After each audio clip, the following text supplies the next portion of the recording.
नमस्कार दोस्तों। स्वागत है आप सभी का फोटोनिक्स पे। दोस्तों, आज की जो वीडियो है वो जो है पिछले जो लेक्चर्स हम जो लिए हैं पॉलिटिकल साइंस में, तो उसमें कुछ एक एमसीक्यू देखा, उसका डिटेल एनालिसिस देखा। और आई होप जो है वो लेक्चर जो है आपको काफी पसंद आए होंगे, क्योंकि हमने उसके अंदर क्या किया है।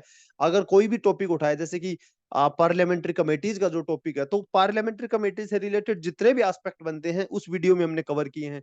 उसके बाद जो टॉपिक आया है वो है कॉन्स्टिट्यूशन का इवोल्यूशन, यानी कि हिस्टोरिकल इवोल्यूशन। तो वो भी बहुत ही डिटेल एनालिसिस उसके अंदर की गई। हालांकि 1 घंटे से ऊपर की वो वीडियो बन गई है। बट मुझे ऐसा लगा कि कई जो है एस्पिरेंट्स ने उस वीडियो को इतना नहीं देखा, क्योंकि उसकी लेंथ देख के। देखिए, मैं पहले दिन भी यही कहा था कि अगर आप एचसीएस की तैयारी सीरियसली कर रहे हैं ना, तो 5-10 मिनट की वीडियो जो होती है सफिशिएंट नहीं होती, क्योंकि उसमें क्या आप बता देंगे, है ना। वो तो ट्रिक्स बताएंगे कुछ इस तरीके से, तो बहुत सी चीजें छूट जाती है। ठीक है। और इसके साथ में मैं आपको एक गुड न्यूज और दे दूं। और सबसे पहले तो बल्कि मैं आपको थैंक यू कहना चाहूंगा कि बहुत ही पॉजिटिव रिस्पांस दिखाया आपने। ग्रुप के अंदर ऐड हुए हैं, तो उसके अंदर जो है टाइम टू टाइम हम जो कोई भी इंफॉर्मेशन एचसीएस 2024 से रिलेटेड आएगी, वो हम जो है इसके अंदर क्या नाम है पुट ऑन करते रहेंगे। एक्चुअल में ये 2024 की क्वेरी थी कि सर एचसीएस 2024 क्यों। देखिए, जो नोटिफिकेशन आएगा वो नवंबर तक आ जाएगा। हालांकि इसका जो नाम रहेगा 2023 ही रहेगा, क्योंकि पिछली वैकेंसी 2022 थी। ठीक है। लेकिन थोड़ी सी इस मतलब एम्बिग्युइटी को दूर करने के लिए, क्योंकि जब ये प्री होगा और ये मेन होगा तो तब तक 2024 आ जाएगा। तो एकदम क्लियर कट विजन था कि भाई 2024 अगले साल के लिए जो है ये प्रिपरेशन हम करा रहे हैं। तो ठीक है।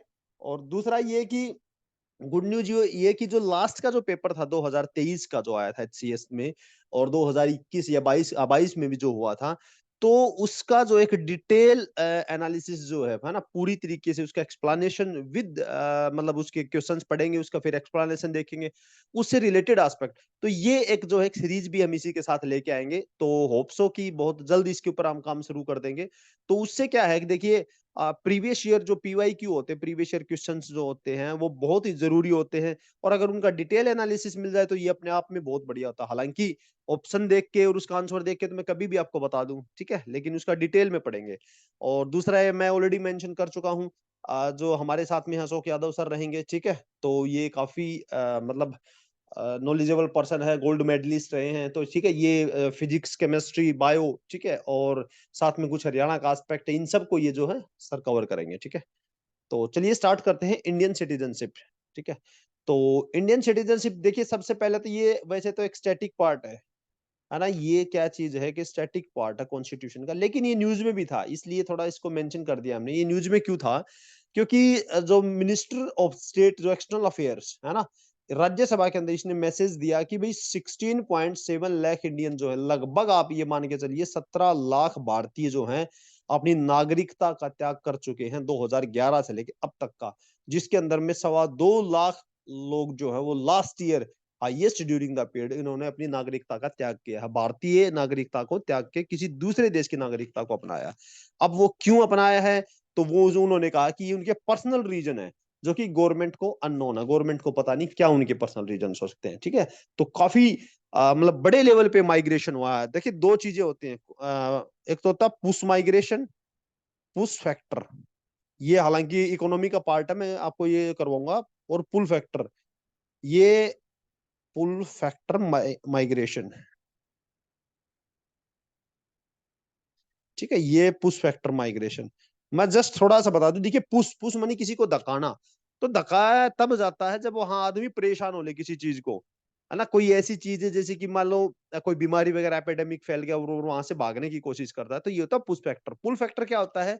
आपको पता लगा कि जैसे कि किसी फला देश के अंदर में ना, या फिर किसी पर्टिकुलर स्टेट के अंदर में बहुत बढ़िया अपॉर्चुनिटी है, यहाँ अगर आपको 20,000 मिल रहे हैं तो वहां 30,000 मिल रहे हैं। ये क्या है? ये अट्रैक्शन है, ये पुल फैक्टर माइग्रेशन है। ये हालांकि इकोनॉमी के पार्ट है, मैं आपको जरूर कराऊंगा। तो ये कुछ एक पर्सनल रीजन जो है लोगों के द्वारा मतलब मेंशन किए गए हैं कि भाई वो पर्सनल रीजन से नागरिकता का त्याग कर रहे हैं। तो इंडियन सिटीजनशिप क्या है? सबसे पहले तो हम ये देख लेते हैं, what is the citizenship. Citizenship होती क्या है? ये होता है रिलेशन। ये स्टेटमेंट आती है दोस्तों, ये ऐसे नहीं लिख रहा मैं कि सिटीजनशिप जस्ट। तो ये एक स्टेटमेंट, जो क्वेश्चन था उसमें स्टेटमेंट थी कि सिटीजनशिप क्या है। तो ये क्या होता है? रिलेशन बिटवीन इंडिविजुअल एंड किसके बीच में, स्टेट के बीच में। ठीक है, स्टेट और इंडिविजुअल के बीच के रिलेशंस को क्या है, सिटीजनशिप है। और यानी कि सिटीजनशिप ये होता है कि जो राइट्स होते हैं एक स्टेट के द्वारा दिए जाते हैं अपने एक सिटीजन्स को, तो दैट इज कॉल्ड ये सिटीजनशिप। ठीक है, तो कॉन्स्टिट्यूशन ऑफ इंडिया अलाउ करता है ओनली सिंगल सिटीजनशिप। ठीक है, और दैट इज इंडियन सिटीजनशिप। ठीक है, तो ये कॉन्स्टिट्यूशन जो अलाउ करता है single citizen, and there are no provision for separate state citizen. यहाँ भारत में जो है ऐसा नहीं है, एक यूपी की सिटीजनशिप है, हरियाणा की सिटीजनशिप अलग है, तो ऐसा कुछ नहीं है। तो यहाँ पे क्या है, सिंगल सिटीजनशिप है। अच्छा, सिंगल यूएसए में क्या होता है और स्विट्जरलैंड में क्या है कि वहां पे क्या है कि स्टेट का भी नागरिक होता है और पर्टिकुलर स्टेट का भी होता है और उस देश का भी नागरिक होता है। ठीक है, तो भारत में ऐसा नहीं है, सिंगल सिटीजनशिप है। ठीक है, अच्छा, कई बार आता है, शायद मैंने पीछे कराया है या मैं देख लूंगा एक बार, लेकिन ये कुछ एक टर्म्स आती है जैसे कि सिंगल सिटीजनशिप है ना, तो सिंगल सिटीजनशिप है, ये किस चीज का वो है, तो ये है यूनिटरी फीचर है ना, यूनिटरी फीचर है ना। एक होता है फेडरल फीचर, कॉन्स्टिट्यूशन का फेडरल फीचर, जैसे कि इंडिपेंडेंट ऑफ जुडिशरी क्या है, इंडिपेंडेंट है, तो ये क्या है, इंडिपेंडेंट ऑफ, तो ये क्या रहेगा, फेडरल फीचर रहेगा है ना, फेडरल। लेकिन अगर वहीं आ जाए इंटीग्रेटेड जुडिशरी, तो ये क्या रहेगा, ये रहेगा यूनिटरी फीचर। ठीक है, तो ये इंडिपेंडेंट फीचर रहेगा फेडरल फीचर में, और इंटीग्रेटेड जुडिशरी जो रहेगा यूनिटरी फीचर में। तो ये इस तरीके से है। ठीक है, तो सिंगल सिटीजनशिप की आ चीज है, ये यूनिटरी फीचर है। ठीक है, तो ये अगर एक स्लाइड उसमें डाली होगी तो ठीक है, वर अदरवाइज मैं इसमें मेंशन कर दूंगा। ठीक है, एक सेकेंड।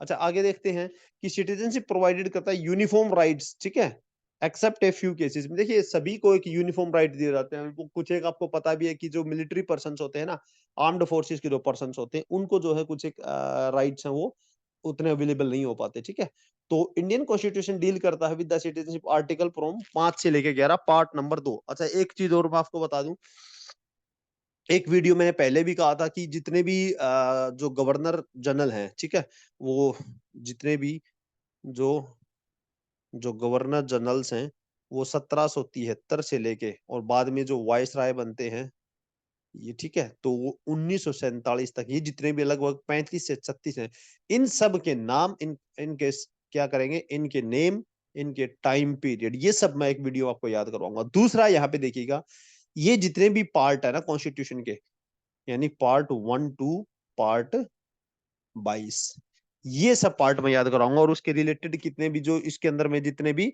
आर्टिकल्स है, ठीक है, ये जितने भी आर्टिकल्स हैं उसके, तो इससे क्या रहेगा, एक मेजर जो ओवरव्यू है ना, वो हमें आ जाएगा कि किस तरीके से ये वर्क करते हैं ना। अगर कोई पार्ट का नाम आता है तो कौन अगर किसी पर्टिकुलर मान लो आर्टिकल्स दे दिया, तो ये हमें ये अंदाजा लगा पाएंगे डेफिनेटली कि भाई ये किस पार्ट के अंदर होगा। ठीक है, और उसका ये किस नाम से होगा। तो देखिए 5 से 11 तक पार्ट नंबर 2, ये इसके अंदर में ऐड है। पार्ट नंबर 1 जो होता है यूनियंस को लेके, उसमें आर्टिकल 1 से 4 है। ठीक है, ऐसे करके आर्टिकल 4 पार्ट 1 है, 5 से 11 है, फिर 12 से 35 है, तो इस तरीके से चलेंगे। ठीक है, और तो कॉन्स्टिट्यूशन जो है डील करता है विद, ये मैंने बता दिया, ओरिजिनल कॉन्स्टिट्यूशन जो आइडेंटिफाई करता है द पर्संस को who become the citizens of India at the commencement, that is 26 January 1950 के दिन अगर कौन सिटीजन था, सिर्फ कॉन्स्टिट्यूशन उसी को डील करता है। यानी कि 26 जनवरी 1950 तक कौन कौन भारत का नागरिक बनेगा, इस चीज को डील करता है कॉन्स्टिट्यूशन। लेकिन उसके बाद अगर कौन डील करेगा, उसके बाद करेगी पार्लियामेंट। ठीक है, तो उसके बाद में जो है, इट डज नॉट डील करता प्रॉब्लम ऑफ एक्विजिशन और loss of citizen after the commencement. यानी कि को संविधान, यानी 26 जनवरी 1950 के बाद में कौन किसको नागरिकता दी जाएगी, किससे ली जाएगी, ये सब जो डील करेगा ये पार्लियामेंट करेगा, कॉन्स्टिट्यूशन नहीं करेगा। तो कॉन्स्टिट्यूशन कहां तक डील करा, 26 जनवरी 1950 तक। पार्लियामेंट ने क्या किया, एनेक्ट किया सिटीजनशिप एक्ट 1955 को बनाया, which has been amended from time to time. ठीक है, बाद जो इसको अमेंड किया गया। अकॉर्डिंग टू द कॉन्स्टिट्यूशन क्या है कि following category of the person become the citizen at the commencement, यानी कि संविधान के हिसाब से ये 4 कैटेगरीज हैं जिनको, ये जो है ये 4 कैटेगरीज हैं जिनको 26 जनवरी 1950 को क्या दी गई है, सिटीजनशिप दी गई है ना। ये तो पहला कंडीशन क्या है, पर्सन डोमिसाइल्ड इन इंडिया, यानी कि भारत के उसके पास में डोमिसाइल, वहां का स्थायी निवासी हो, है ना। दूसरा क्या है कि पर्सन माइग्रेटेड फ्रॉम पाकिस्तान, यानी पाकिस्तान से वो आया हो, माइग्रेट होके यहाँ पे इंडिया में आ गया हो। तीसरा है person migrated to Pakistan but later return, यानी कि कोई व्यक्ति जो है पाकिस्तान में चला गया हो लेकिन 26 जनवरी 1950 से पहले वो वापस आ गया हो उसको। और चौथा है कि person of Indian origin residing outside India, कोई पर्सन ऑफ इंडियन ओरिजिन यानी कि भारतीय मूल का नागरिक, ठीक है। पर्सन ऑफ इंडियन ओरिजिन जो होता है उसका क्या नाम है, उसका जन्म भारत में हुआ और बाहर रह रहा हो, है ना। तो ये जो है क्या है कि person of outside of India, ये चार ऐसी कंडीशन थी कि 26 जनवरी 1950 को जो कॉन्स्टिट्यूशन है, इन चार कंडीशन जो भी फिल कर रहा है उनको भारत की नागरिकता देता है। कौन? Indian constitution. सिटीजनशिप एक्ट 1955 क्या करता है कि एक्विजिशन करना और loss of citizen after the commencement, ठीक है। तो ये जितने भी एक्विजिशन करना है ना, किस तरीके से बाय बर्थ, ये सब जो कॉन्स्टिट्यूशन के हिस्सा नहीं है बल्कि ये किसके हैं, सिटीजनशिप एक्ट 1955 के हिस्सा है ये, ठीक है, इसके पार्ट है। तो सिटीजनशिप एक्ट 1955 क्या प्रिस्क्राइब करता है, 5 तरीके से जो है एक्वायर की जा सकती है सिटीजनशिप, और 3 तरीके से जो है इसको क्या किया जा सकता है, मतलब इसकी जो है लॉस ऑफ सिटीजनशिप, 3 तरीके से, ठीक है। तो वो 5 तरीके बाय बर्थ ये कॉन्स्टिट्यूशन में मेंशन नहीं है दोस्तों, ये जो बाय बर्थ है, बाय डिसेंट है, ये किस में लिखे हुए हैं, सिटीजनशिप एक्ट 1955 के हिस्से हैं ये। अच्छा, बाय बर्थ क्या है, एक person born in India on और आफ्टर 26 जनवरी 1950, यानी कि 26 जनवरी 1950 के दिन पैदा हुआ हो या उसके बाद, बट 1 जुलाई 1987, ये थोड़ा सा आपको याद रखना पड़ेगा। ये टर्म्स तीन मेजरली आपको बताऊं तो तीन ही है ये। तो सबसे पहले तो आप यहाँ लिख दीजिएगा 26 जनवरी 1950 से लेके हम चलेंगे एक बिफोर 1 जुलाई है ये यहाँ शब्द लिखिएगा, बिफोर 1 जुलाई 1987, क्योंकि यही ट्रैप कर सकता है। वो लिख देगा कि ऑन 1 जुलाई 1987 ना, तो 1 जुलाई 1987 से पहले, तो इधर बिफोर शब्द जरूर लगाइएगा, है ना। तो अगर कोई है तो वो बाई बर्थ, अगर उसका जन्म भारत में हुआ है, यानी किसी भी व्यक्ति का जन्म अगर 26 जनवरी 1950 के दिन और 1 जुलाई 1987 से पहले भारत में हुआ है, तो भले ही उसके माता पिता कोई भी किसी भी आइडेंटिटी क्यों ना हो उनकी, कोई भी नेशनलिस्ट क्यों ना हो, यानी वो ब्रिटेन के हो या अमेरिका से, कोई फर्क नहीं पड़ता। अगर उस पर्टिकुलर पर्सन का जन्म भारत में हुआ तो उसको भारत की नागरिकता दे दी जाएगी, ठीक है। A person born in India on, है ना, और आफ्टर, क्योंकि बिफोर से पहले बात थी, तो ऑन और आफ्टर 1 जुलाई 1987 इज कंसिडर्ड, और कहां तक चलेगा ये चलेगा 3 दिसंबर है, तो यहां लिख लेते हैं। तो 1 जुलाई 1987 से लेके ये चलेगा 3 दिसंबर 2004, ठीक है, ये बिफोर, ठीक है जी, ये बिफोर है। 1 जुलाई 1987 के दिन और बिफोर, यहाँ फिर बिफोर और 3 दिसंबर 2004 से पहले, ठीक है। तो इसमें क्या रहेगा कि further those born in India after, यहाँ पे 1 जुलाई 1987 से के बाद कोई अगर भारत के अंदर जो है जन्म लेता है, और इधर ईच पेरेंट्स जो होता है citizen of India at the time of parent, यानी कि देखिए सबसे पहले कंडीशन यहाँ लिखते हैं कि 26 जनवरी 1950 एंड बिफोर, ठीक है, बिफोर कब, 1 जुलाई 1987। तो इसमें अगर कोई जन्म लेता है तो भले ही उसके माता पिता कहीं से हो, उसको नागरिकता मिल जाएगी अगर वो भारत में जन्म है। तो और 1 जुलाई 1987 से क्या कर दिया फिर, और ये कर दिया जी 3 दिसंबर 2004 से पहले। यहाँ क्या कर दिया, अगर कोई बच्चा भारत में जन्मा है तो उसमें से एक का, उसके ईदर ऑफ पेरेंट्स जो है मस्ट बी इंडियन सिटीजन, उनमें से भारत का एक के पास में भारत की नागरिकता होनी चाहिए। अब आगे क्या कर दिया, 3 दिसंबर 2004 के बाद जो होगा, तो ये क्या कर दिया इसके अंदर में कि अगर कोई भारत में जन्मा तो उसमें से एक तो जो है भारत का नागरिक होना पक्का चाहिए, दूसरा जो उसका माता पिता वो है इलीगल माइग्रेंट नहीं होना चाहिए, ठीक है। एक सेकंड रुकिएगा दोस्तों।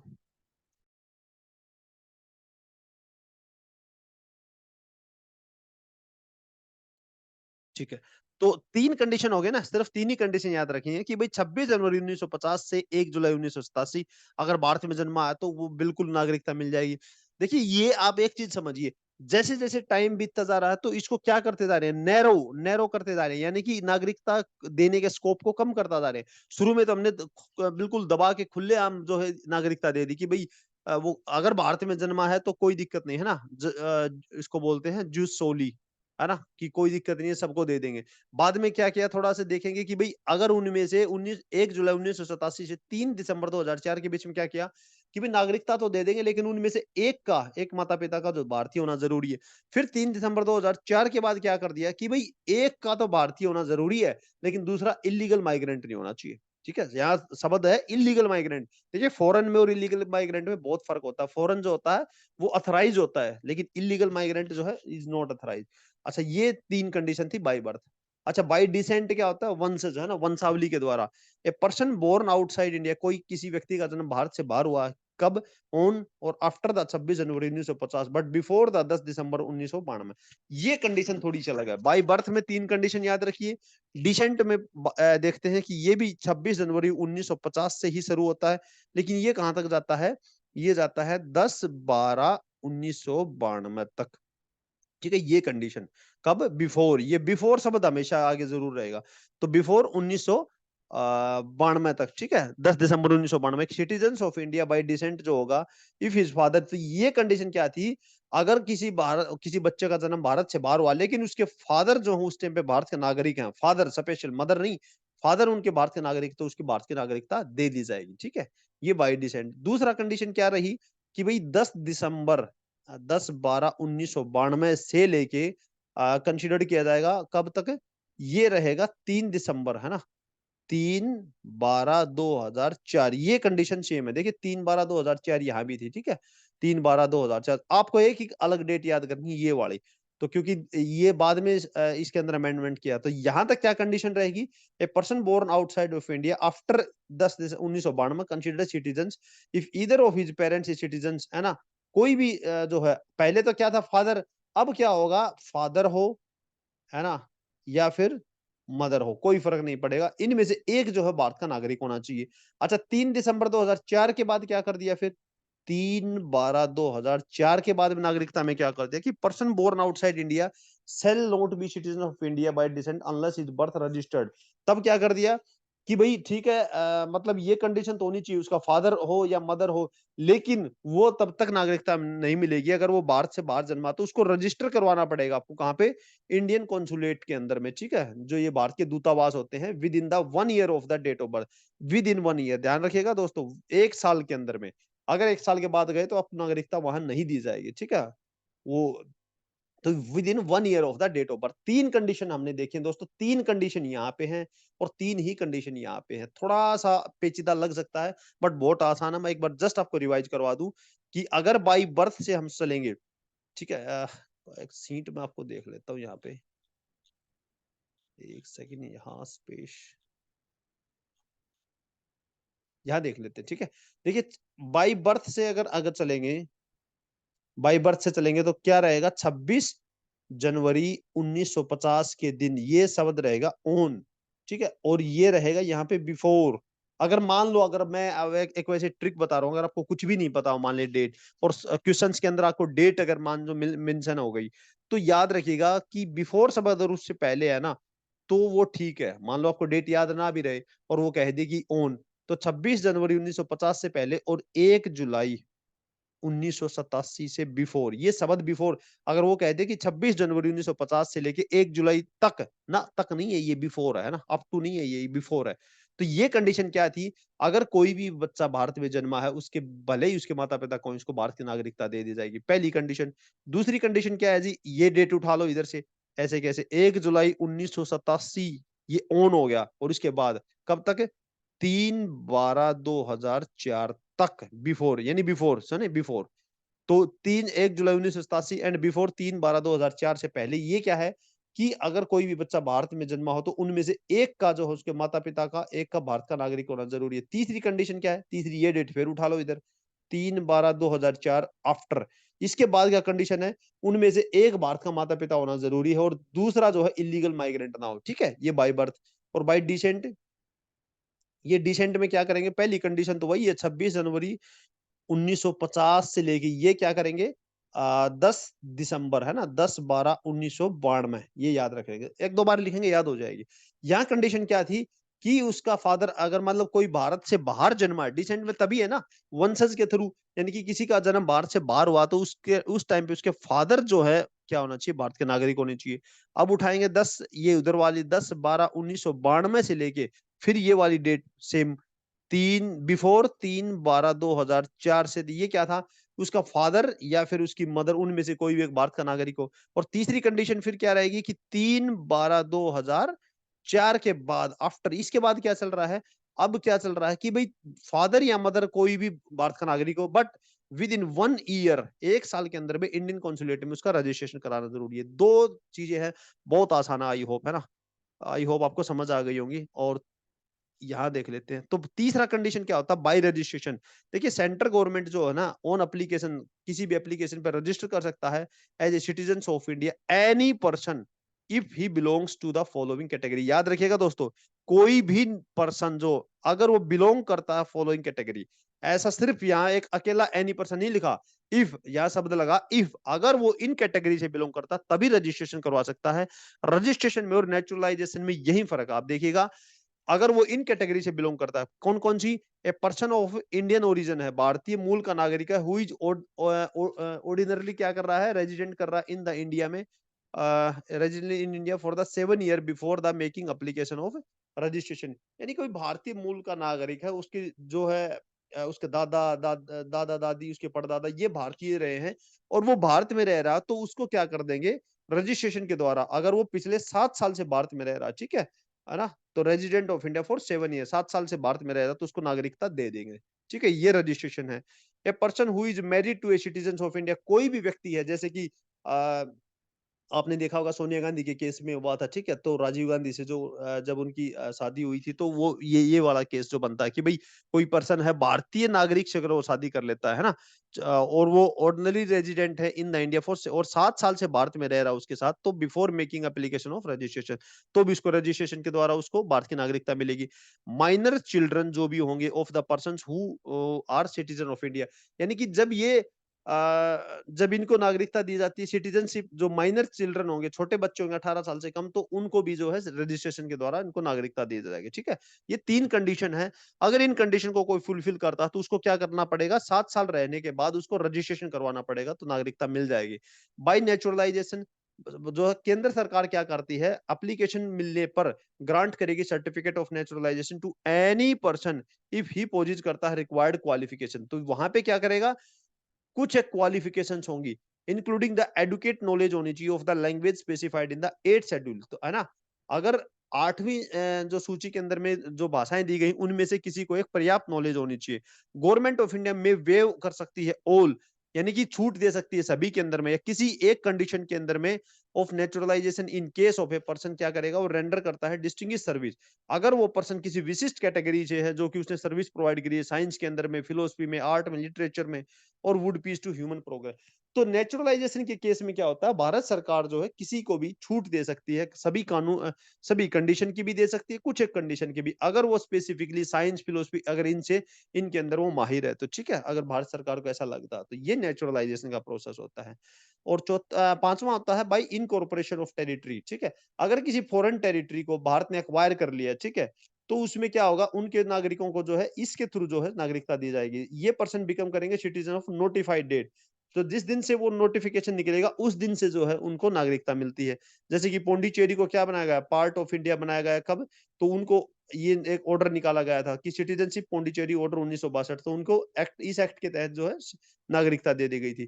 तो यहाँ देखिएगा, every registered or naturalised citizen must make take करेगा oath of the loyalty to the constitution of India. ध्यान रखिएगा दोस्तों, ना तो इनकॉर्पोरेशन ऑफ टेरिटरी, ना ही डिसेंट और बर्थ, इन सब को जो है ओथ लेने की जरूरत नहीं है। लेकिन यहाँ ओथ कौन लेगा दोस्तों, जो रजिस्ट्रेशन करवा रहा है वो, और जो नेचुरलाइज पर्सन है, उन दोनों को जो है कौन संविधान के प्रति जो है लॉयल रहेंगे, वफादारी की जो है शपथ लेनी पड़ेगी। अच्छा, लॉस ऑफ सिटीजनशिप क्या है, 3 तरीके होते हैं। तो सिटीजनशिप एक्ट 1955 के अंदर में मेंशन है, 3 तरीके से जो भारत की नागरिकता जो है जा सकती है। पहला, रिनंसिएशन, त्याग। कोई भी सिटीजन है ना इंडिया का, फुल एज का और कैपेसिटी, यानी कि फुल एज और कैपेसिटी में अगर डिक्लेयर कर दे कि भारत की नागरिकता त्यागना चाहता, तो उसकी जो है नागरिकता चली जाएगी। जब ये रिनाउंस करेगा तो एवरी माइनर चाइल्ड, जो उसका माइनर चाइल्ड होगा, वो भी उनकी नागरिकता चली जाएगी। हालांकि वो जो माइनर चाइल्ड हैं, जब वो अटेन कर देंगे फुल एज ऑफ 18 साल के, तो रिज्यूम कर सकते हैं इंडियन नागरिकता अगर वो चाहें तो। और बाई टर्मिनेशन, अगर किसी ने भारत की वॉलंटरली किसी ने दूसरी देश की नागरिकता को अक्वायर कर लिया तो ऑटोमेटिकली टर्मिनेट हो जाएगी भारत की नागरिकता। तीसरा होता है डेप्रीवेशन, है ना। डेप्रीवेशन का होता है कंपलसरी टर्मिनेशन। अगर भारत को गवर्नमेंट को पता लगता है कि किसी ने सिटीजनशिप को अक्वायर किया बाई फ्रॉड, ठीक है, फ्रॉड से हासिल किया है या डिसलॉयल्टी दिखाई है कॉन्स्टिट्यूशन ऑफ इंडिया, सपोज करो कि रजिस्ट्रेशन से क्या किया, रजिस्ट्रेशन प्लस नेचुरलाइजेशन, है ना, इन दो को हमने क्या करवा दिया कि ओथ दिला दी कि भाई आप ऐसे रहेंगे, लेकिन उन्होंने डिसलॉयल्टी दिखाई, तो उनकी बाय डेप्रीवेशन उनसे गवर्नमेंट जो है उनकी नागरिकता छीन सकती है। तो सिटीजनशिप वाज अनलॉफुली ट्रेडेड और कम्युनिकेटेड किया है एनिमी ड्यूरिंग द वार के दौरान। अगर आप किसी से जो है इलीगल्स जो है ट्रेड वगैरह कर रहे हैं तो citizen has with in the 5 साल, ये बहुत अच्छी टर्म है दोस्तों, ये जो है ना बिल्कुल स्टेटमेंट में उठ के आएंगी। तो citizen has with in the 5 साल, अगर आपने नागरिकता मिल गई तो 5 साल के अंदर में रजिस्ट्रेशन या नेचुरलाइजेशन के केस में बता रहे हैं, रजिस्ट्रेशन और नेचुरलाइजेशन के केस में been imprisoned in any country for 2 साल, 5 साल के अंदर अगर आपको किसी भी देश में 2 साल की सजा हो जाती है तो आपकी नागरिकता छीन ली जाएगी। ये कंडीशन सिर्फ और सिर्फ जो होता है रजिस्ट्रेशन और नेचुरलाइजेशन पे लग रही है। Citizen has been ordinary resident out of the India 7 साल, अगर कोई भी नागरिक हो भारत से 7 साल से बाहर लगा रहा है, 7 साल से बाहर जो रह रहा है लगातार, तो उसकी जो है डेप्रीवेशन कर लिया जाएगा, ठीक है। अब ये आर्टिकल्स कौन कौन से रिलेटेड देखिए, आर्टिकल 5 से लेकर 11, तो 5 में क्या दिखा रखा है, कमेंसमेंट ऑफ किस किस को सिटीजनशिप मिलेगी at the commencement of constitution. तो कॉन्स्टिट्यूशन सिर्फ 4 ही कंडीशन बताता है कि नागरिकता किसको दी जाएगी। ये मैंने बताया था, सबसे पहले अगर कोई डोमिसाइल है ना, पहला डोमिसाइल है। दूसरा कौन है, मतलब जो है माइग्रेंट हुआ है ना, कहां से, फ्रॉम पाकिस्तान से। और दूसरा है माइग्रेंट टू इंडिया, से पाकिस्तान गया फिर बाद में वापस आया। और चौथा है कि foreign person of Indian origin. ये 4 कंडीशन को जो है टैकल करता है कॉन्स्टिट्यूशन। तो भारत जब संविधान शुरू हो रहा है उस टाइम पे किसको दी जाएगी सिटीजनशिप, ये देखता है आर्टिकल 5। आर्टिकल 6 में क्या कहता है कि कोई पर्सन जो माइग्रेटेड हुआ है इंडिया से पाकिस्तान, है ना, migrated to India, sorry, India के अंदर आया, कहां से, पाकिस्तान से इंडिया के अंदर आया है, ठीक है। आर्टिकल 7 क्या कहता है, कोई सर्टेन माइग्रेंट टू पाकिस्तान, यानी कि कोई पाकिस्तान में चले गए बाद में लौट के भारत में आए हैं। आर्टिकल 8 क्या कहता है कि भाई सर्टेन कैटेगरी पर्सन, जैसे कि इंडियन ओरिजिन के जो बाहर बाहर के इंडियन ओरिजिन के नागरिक हैं, भारतीय मूल के नागरिक जो भारत से बाहर रिजाइड कर रहे हैं। 9 के अंदर कहता है वॉलंटरली अगर आपने किसी दूसरे देश की नागरिकता ले ली तो भारत की नागरिकता चली जाएगी। आर्टिकल 10 कहता है कंटिन्यूएंस करेंगे ऑफ राइट, ऐसा नहीं है कि भाई एक बार नागरिकता ले ली तो आपको फिर इसको 2-4 साल में फिर से आपको रिन्यू करवाना पड़ेगा। अगर एक बार नागरिकता ले ली तो परमानेंट ले ली। ये आर्टिकल कहाँ लिखा हुआ है, 10 के अंदर। और 11 में क्या लिखा कि ये सब पावर्स किसके पास में होंगी, पार्लियामेंट टू रेगुलेट करेगी राइट ऑफ सिटीजनशिप लॉ, ठीक है। तो ये आर्टिकल इसमें लिखे हुए हैं। अच्छा, सिटीजनशिप एक्ट जो है इसको अमेंड किया गया है 6 बार, 1986 में, 92 के अंदर में, 3 में, 5 में, 15 में और 19 के अंदर में। हालांकि ये जो अमेंडमेंट किए गए हैं इन्होंने क्या कर दिया, नैरो डाउन कर दिया है the wider and the universal principle of citizenship. मैंने बताया ना कि 86 में जो कंडीशन थी जो बाद में 1987 के अंदर अप्लीकेबल हुई, ठीक है, ये 92 वाली फिर 1992 के अंदर ये अप्लीकेबल हुई, ये फिर 2004 में अप्लीकेबल हुई। इस तरीके से जब हम नैरो डाउन करते लेके आ रहे हैं, यानी कि जो नागरिकता का स्कोप है उसको कम करते लेके आ रहे हैं, ठीक है। तो ये आप देख सकते हैं कि 1986 में अमेंडमेंट किया गया था ना, तो ये जो था principle of jus soli to everyone born in India, 1986 के अमेंडमेंट में सेक्शन थी वाज लेस इंक्लूसिव। ये सारे कंडीशन जो हैं आपको मेजरली मैंने यहाँ बता दिया कि भाई 6 बार इसके अंदर अमेंडमेंट हुआ है, ये किस किस में हुआ है, और ये किस तरीके से इसने नैरो डाउन कर दिया है सिटीजनशिप के स्कोप को, ठीक है। ये मैं आपको बता ही चुका हूँ ऑलरेडी, ठीक है। तो 2003 के अमेंडमेंट में क्या किया है, ये भी हम पढ़ चुके हैं, ठीक है। तो lay down the illegal migrant, ये भी हम पढ़ चुके हैं। अब ये देख लेते हैं कि सिटीजनशिप अमेंडमेंट बिल 2019 में आया था, इसने परमिट कर दिया था member of the 6 community, 6 community, कहां से, 6 कम्युनिटी और 3 कंट्री से, ठीक है, ये ऐसे याद रखिएगा। तो 6 कम्युनिटी कौन सी है, हिंदू, सिख, बुद्ध, जैन, पारसी, क्रिश्चियंस, है ना। हो सकता है क्रिश्चियंस थोड़ा याद रख लियो, बाकी याद आपके रह जाएंगे। कौन कौन से देश से, पाकिस्तान से, बांग्लादेश से और अफगानिस्तान से। अगर ये कंट्री, इनको क्या कर देंगे, सिटीजनशिप देंगे, टू कंटिन्यू करेंगे to live in India if they entered किया बिफोर 31, ये एक जो कट ऑफ डेट है 31 दिसंबर 2014 से पहले, अगर कोई इन 6 कैटेगरी से, इन 3 कंट्री से कोई भारत में आया तो उसको नागरिकता दे दी जाएगी, ठीक है। उसको 11 साल जो एक प्रोसेस होता है नेचुरलाइजेशन का, ठीक है, उसको क्या कर दिया, सिर्फ 5 साल, उसको 11 के बजाय घटा के कितना कर दिया, 5 साल। तो ये 5 साल कब पूरे हो रहे हैं, 2019 में। तो 2019 में जो अमेंडमेंट लेके आए सरकार ने इनको नागरिकता दे दी। तो टू मॉडिफिकेशंस आल्सो एग्जेम्प्टेड कर दिए माइग्रेंट फ्रॉम पासपोर्ट, इनको पासपोर्ट एक्ट और फॉरेनर एक्ट दोनों से जो है इनको एग्जेम्पशन दे गई है। तो ये भी देख ही लिया कि Bangladeshi Hindu illegal migrant large number में ऑर्गेनाइजेशन जो है उन्होंने प्रोटेस्ट किया था असम के अंदर कि बहुत ज्यादा बांग्लादेशी हिंदू को है वो इलीगल माइग्रेंट है। ये एक अलग चीज है। अच्छा, डिफरेंट सिनेरियो असम का एक बार थोड़ा पढ़ लेते हैं सिटीजनशिप को लेके क्या है। असम विटनेस रहा large scale illegal illegal migration कहाँ से, अर्स्टवाइल जो पहले पाकिस्तान था ईस्ट पाकिस्तान और उसके बाद इसको बांग्लादेश बन गया। तो बहुत ज्यादा इलीगल माइग्रेशन जो असम को फेस करना पड़ा। इसकी वजह से 6 साल तक असम के अंदर में काफी ज्यादा असम मूवमेंट चला। ठीक है, ये 1979 से लेके जब तक असम अकॉर्ड नहीं होता 1985 तक, है ना, डिपोर्टिंग इलीगल माइग्रेंट को बाहर निकालने के लिए आंसू जो था ऑल असम स्टूडेंट यूनियन, ठीक है, इसने एक मूवमेंट चलाया, डिमांड करी कि अपडेट करो एनआरसी को, है ना, नेशनल रजिस्टर ऑफ सिटीजनशिप जिसको आप सुनते हैं, ये असम के अंदर अपडेट हुआ था 1951 के अंदर। आपको बता दूं कि 1951 में नेहरू सरकार ने क्या है एक एनआरसी करवाया था, नेशनल रजिस्टर ऑफ सिटीजनशिप, ठीक है, यानी कि असम के अंदर करवाया था कि कितने वहां के जो पर्टिकुलर मूल निवासी हैं, तो उससे एक डाटा मिल गया। हालांकि ये जो है रिपोर्ट को रिलीज नहीं किया गया असम में 1951 में। तो ये जो है आंसू जो था ये ऑल असम स्टूडेंट यूनियन, इन्होंने कहा था कि भाई 1951 के बाद जो भी यहाँ पे आए उनको इलीगल माइग्रेंट जो है डिक्लेयर किया जाए और उनको असम से बाहर किया जाए। ठीक है, लेकिन असम मूवमेंट जो था चलता रहा और 1985 के अंदर में जाके ये क्या 6 साल के बाद में असम अकॉर्ड आया 1985 में, जो साइन किया गया बाय द मूवमेंट लीडर, जो लीडर थे आंसू के और राजीव गांधी गवर्नमेंट ने। ठीक है, तो इन्होंने क्या कर दिया 25 मार्च 1971, ठीक है, क्योंकि 26 मार्च जो है 1971 को क्या हुआ था, बांग्लादेश बना था। ठीक है, तो उससे एक दिन पहले की डेट जो है 25 मार्च यानी 1971 को कट ऑफ डेट कर दिया और ऐसा बोला गया कि भाई जो है for the deportation of illegal, इसके बाद में अगर कोई भी अगर असम के अंदर आया है तो उसको इलीगल माइग्रेंट माना जाएगा। ठीक है, तो यानी कि 25 मार्च 1971, और जबकि असम जो क्या चाह रहे थे कि 1951 को जो है कट ऑफ डेट करें, तो 1971 को जो है इनको कट ऑफ डेट माना गया, लेकिन कट ऑफ डेट को प्रिस्क्राइब किया गया अंडर आर्टिकल 5 और 6 के अंदर में। ठीक है, और इस तरीके से जो है इसके अंदर एक नया आर्टिकल ऐड किया गया सेक्शन 6A को। सेक्शन 6A क्या है, ये section made applicable only to Assam. ठीक है, सिटीजनशिप का सेक्शन 6 है ना जो, उसका ए वो सिर्फ अप्लीकेबल होता है कहाँ पे, असम के ऊपर अप्लीकेबल होता है। इसने ले डाउन किया था पर्सन ऑफ इंडियन ओरिजिन, कोई भी person of Indian origin who entered किया Assam before 1 January 1966, they have been and have been ordinary resident will be deemed to be Indian citizen। एक अलग से डेट इसमें मेंशन कर दी, 1 जनवरी 1966 से पहले अगर कोई असम के अंदर आया है तो उसको क्या है भारत की नागरिकता आराम से मिल जाएगी। और दूसरा कि अगर 1 जनवरी 1966 के बाद अगर आया है, लेकिन 25 मार्च 1971 जो कट ऑफ डेट सरकार ने रखी, तो they have been ordinary resident will get the citizenship, उनको नागरिकता मिलेगी, लेकिन at the expiry of the 10 साल फ्रॉम द ईयर क्या नाम डिटेक्शन एज द फॉरनर, है ना। तो उनको 10 साल के लिए नागरिकता दी जाएगी, यानी कि ये याद रखिएगा 1 जनवरी 1966 से पहले आ गया उसको परमानेंट मिल जाएगी 1 जनवरी 1966 और 25 मार्च 1971 के बीच में अगर कोई तो 10 साल के लिए दी जाएगी और उसके बाद में जो उसको एक्सटेंशन मिलेगा। ठीक है, तो ड्यूरिंग द इंटरिम पीरियड जो है right to vote they will not, उनको राइट टू वोट नहीं मिलेगा but can the Indian passport उनको मिल जाएगा।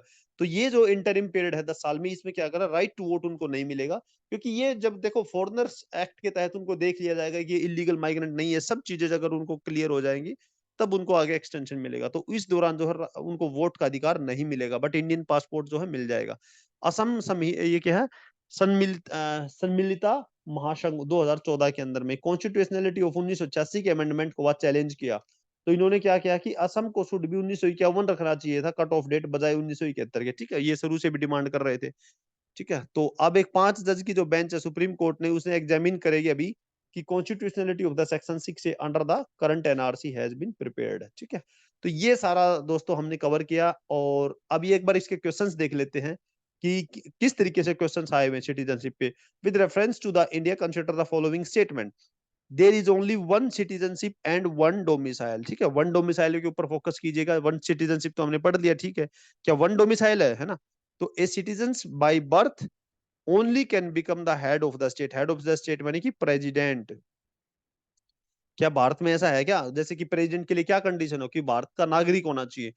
तो नागरिक तो 5 तरीके से होते हैं, तो कौन सा नागरिक, जैसे कि यूएसए में मैं बता दूं, अगर यूएसए के अंदर बाई बर्थ है अगर कोई सिटीजन बना तो वो ही यूएसए का क्या बन सकता है, प्रेसिडेंट बन सकता है क्या? तो ये कह रहा है क्या इंडिया में भी ऐसा ही है क्या?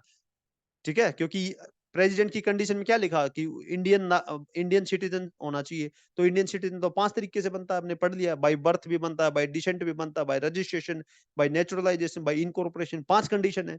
तो ये कह रहा है कि एक सिटीजन जो होगा by birth only can become the head of the state. तो ये कंडीशन ठीक है गलत आप बताइए? ए फॉरनर जो है once granted the citizenship can not be deprived of it under any circumstance. क्या किसी विदेशी को अगर एक बार नागरिकता मिल गई भारत की तो भारत सरकार उसे डिप्राइव नहीं कर सकती? क्या ये सही कह रहा है?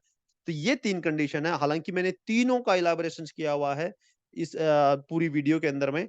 अगर आपको इसमें लगता है वन डोमिसाइल का, तो मैं आपको बता दूं दोस्तों, ये कोर्ट का ऑर्डर था, उत्तराखंड हाई कोर्ट का। तो ये बोला गया था कि देश के अंदर एक ही डोमिसाइल हो सकता है। आपके जो है डोमिसाइल एक ही होता है, स्थायी निवासी। अब कहें कि मेरा घर जो है हैदराबाद में भी है, मेरा घर मुंबई में भी है, मेरा घर हरियाणा में भी है, तो दोस्तों वो घर हो सकते हैं आपके, अलग अलग प्रॉपर्टी है वो, लेकिन डोमिसाइल, डोमिसाइल सिर्फ एक ही स्टेट का हो सकता है आपका। ठीक है, यानी कि वहां के स्थायी निवासी कहाँ के हैं। अब ये मत कहना वहां का ही बनवा रखा मैंने वहां का, वो इलीगल है दोस्तों। ठीक है, डोमिसाइल सिर्फ और सिर्फ एक ही हो सकता है। तो ये स्टेटमेंट जो है बिल्कुल ठीक है, there is only one citizenship and one domicile. बाकी दो को आप देख के बताइएगा।